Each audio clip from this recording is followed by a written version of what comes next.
Hello everyone, आज हम इस वीडियो में डिस्कस करने वाले हैं सिंपल एंड कंपाउंड इंटरेस्ट से related important type of questions. इसके पहले हमने 4-5 क्वेश्चंस का डिस्कशन कर लिया था। अब हम यहाँ पे स्टार्ट करते हैं ये 5 नंबर के क्वेश्चन से। तो दिया हुआ है किसी बैंक में 400 रुपये की धनराशि 15% वार्षिक ब्याज की दर पर निवेश की जाती है। मतलब सपोज़ आपके पास 400 रुपीज़ है और आपने इंटरेस्ट कितना देखा 15%। ठीक है, वार्षिक है ये, मतलब एक वर्ष में आपको 15% ब्याज की दर पर ये निवेश आपने किया है। ठीक है, किसी बैंक में जहाँ ब्याज वार्षिक रूप से संयोजित होता है। परिपक्वता पर मतलब आपकी जब वो एफडी है या अमाउंट है मैच्योर हो जाएगा पर देय धनराशि 529 हो जाती है। मतलब आपकी कितनी बढ़ी, 400 से 529 कितनी बढ़ गई, ये 129 रुपये बढ़ जाती है एक साल में। आई थिंक मतलब परिपक्व जब होगा। तो निवेश की समयावधि ज्ञात कीजिए। तो आपको यहाँ पे टाइम नहीं मिला है, इसका मतलब कि टाइम आपका 400 से 500 हो रहा है, लेकिन ये कितने टाइम में हो रहा है यही आपको यहाँ इस क्वेश्चन में बताना है। तो दिया गया है, देखिए मूलधन आपका जो है मूलधन 400 रुपये है, प्रिंसिपल अमाउंट इज़ 400, ब्याज आपका रेट है 15% और मिश्र धन है। ये मिश्र धन का मतलब क्या होता है, जो आपका प्रिंसिपल इंटरेस्ट होता है, प्रिंसिपल अमाउंट होता है, सॉरी देखिए आपका मिश्र धन क्या होता है, प्रिंसिपल अमाउंट प्लस जो सिंपल इंटरेस्ट होता है या रेट ऑफ इंटरेस्ट, इन दोनों को ऐड करते हैं तो आपका मिश्र धन कहलाता है। ठीक है, तो सबसे पहले अगर हम बात करें कि मिश्र धन अगर निकालना है, यानी कि ये जो हमारा A is equal to P, ये मूलधन है। ठीक है, हमारा ये मिश्र धन दिया गया है कि आपको फाइनली इतना मिल रहा है, लेकिन आपको क्या निकालना है, टाइम निकालना है। ठीक है, T फॉर टाइम। तो आपने क्या किया, A is equal to P, यहाँ पे आपका A क्या हो जाएगा, A आपका 529 रुपये हुआ था, आपने जमा कितना किया था 400 रुपये और 15% की रेट पे। ठीक है, तो अब हम यहाँ पे बात करते हैं 529 बराबर 400 और ये 1 + 15/100 है तो 115/100 हो जाएगा। अब देखिए 400 ये इधर है गुणा में, तो इधर भाग में हो जाएगा, मतलब डिवाइड में हो जाएगा। तो 529/400 और ये आपका सॉल्यूशन करेंगे ना 115 से 100 को, तो 20 पंजे 100 और 23 पंजे 115, तो 23/20 हो जाएगा। ठीक है, अब क्या करेंगे, 529/400 है, 23/20 है। ठीक है, तो अगर हम देखें तो 23 × 23 कितना होता है आपको पता है, 23 × 23 529 होता है और 20 × 20 कितना होता है आपको पता है, 400 होता है।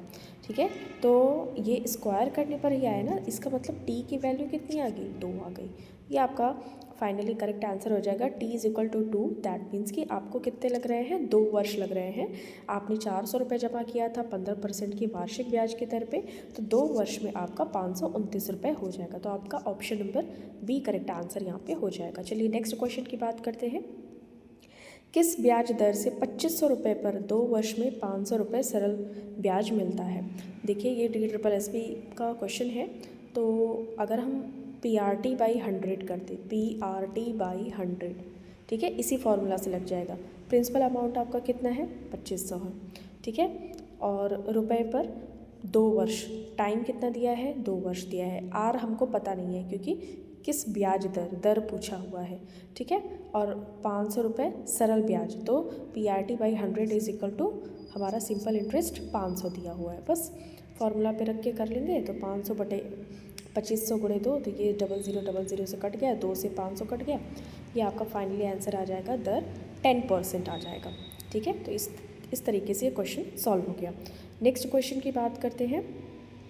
एक व्यक्ति द्वारा 15 वर्षों में, ठीक है, यहाँ पे अगर हम बात करें, एक व्यक्ति द्वारा 15 वर्षों में मूलधन पर प्राप्त किया गया साधारण ब्याज मूलधन का 180% है, तो ब्याज की वार्षिक दर क्या है। यहाँ पे भी क्या पूछा है, दर पूछा है, रेट पूछा है। ठीक है, DSSB PRT का क्वेश्चन है, ये देख सकते हैं। तो सबसे पहले यहाँ पे मान लेंगे कि देखिए एक व्यक्ति द्वारा टाइम दिया हुआ है। सबसे पहले आपको देखना होता है क्या क्या दिया हुआ है, टाइम दिया हुआ है। ठीक है, और मूलधन पर प्राप्त किया, मूलधन भी आपको नहीं दिया गया, प्रिंसिपल अमाउंट भी नहीं दिया गया, तो माना मूलधन आपका P हो गया। ठीक है, प्रश्नानुसार साधारण ब्याज क्या है, तो मूलधन का 180% है ना, मूलधन का 180% है साधारण ब्याज, तो साधारण ब्याज इज इक्वल टू मूलधन का 180%। ये क्वेश्चन में ही दिया हुआ है, ठीक है, ऐसे ही करेंगे। अब देखिए साधारण ब्याज बराबर PRT/100 है, तो अब यहाँ पे क्वेश्चन में ही दे दिया गया है कि साधारण ब्याज की जगह हमें ये रखना है, तो साधारण ब्याज का जो सूत्र है उसके नीचे हम यही रख देंगे, P गुणे 180/100, ठीक है, बराबर PRT/100। और टाइम कितना दिया हुआ है, 15 वर्ष, तो टी की जगह हम 15 वर्ष रख देंगे। पी हमको पता ही नहीं है, आर भी नहीं पता है, तो अब फाइनली इसको सॉल्व कर लेंगे, ठीक है। तो सॉल्व करने के क्रम में 100 से 100 कट गया, अब 180/15 आ जाएगा, 15 से 180 को काटेंगे 12 आ जाएगा, पी से पी भी कट गया, तो फाइनली आपका आर करेक्ट आंसर हो जाएगा। रेट आ जाएगा आपका 12%, ऑप्शन नंबर ए आपका करेक्ट आंसर हो जाएगा। नेक्स्ट क्वेश्चन की बात करते हैं।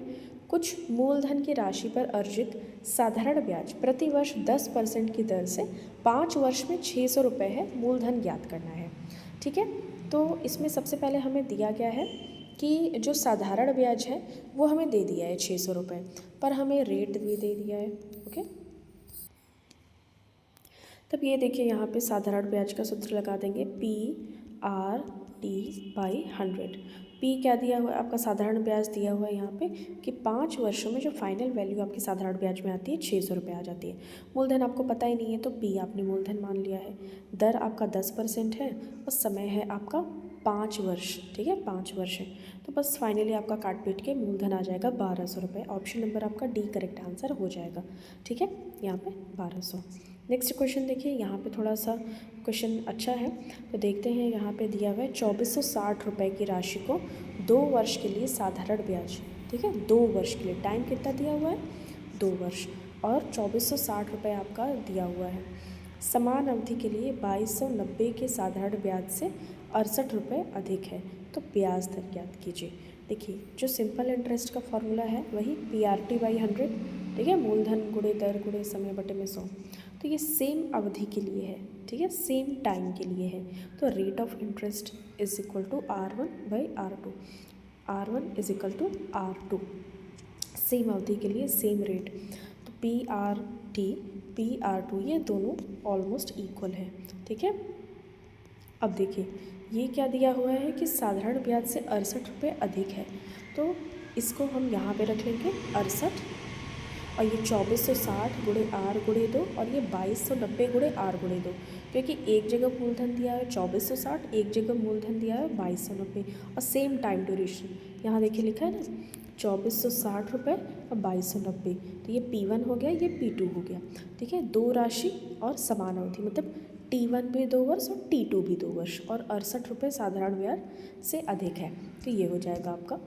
उसके बाद इसको फाइनली हम सॉल्व करेंगे, ये R और R हो जाएगा, और ये 100 इसके इधर आ गया, ये ऑलमोस्ट है ना, यहाँ पे ये ऑलमोस्ट का टिक है, तो आपको ये सॉल्व कर लेना है।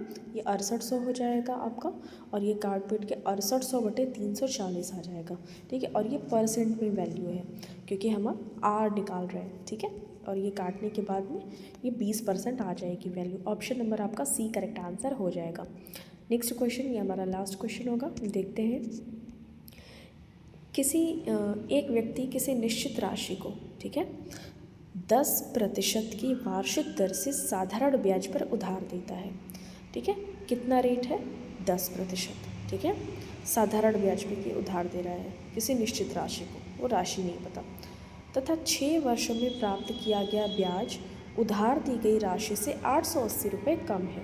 उधार की राशि क्या थी, मतलब इन चारों ऑप्शन में से अगर हम यहाँ पे बात करें, देखिए एक व्यक्ति है किसी निश्चित राशि को, मतलब उधार दी गई राशि मान लीजिए आप x है, ठीक है, 10%, रेट कितना दिया हुआ है, 10% दिया हुआ है, साधारण ब्याज पर उधार दे रहा है, सिंपल इंटरेस्ट है, ठीक है, और 6 वर्षों में टाइम कितना दिया हुआ है, टाइम है 6, यानी कि t है 6, ब्याज उधार दी गई राशि से 880 रुपये कम है, तो उधार दी गई राशि x है और उधार दी गई राशि से 880 कम है, तो x माइनस 880 हो जाएगा।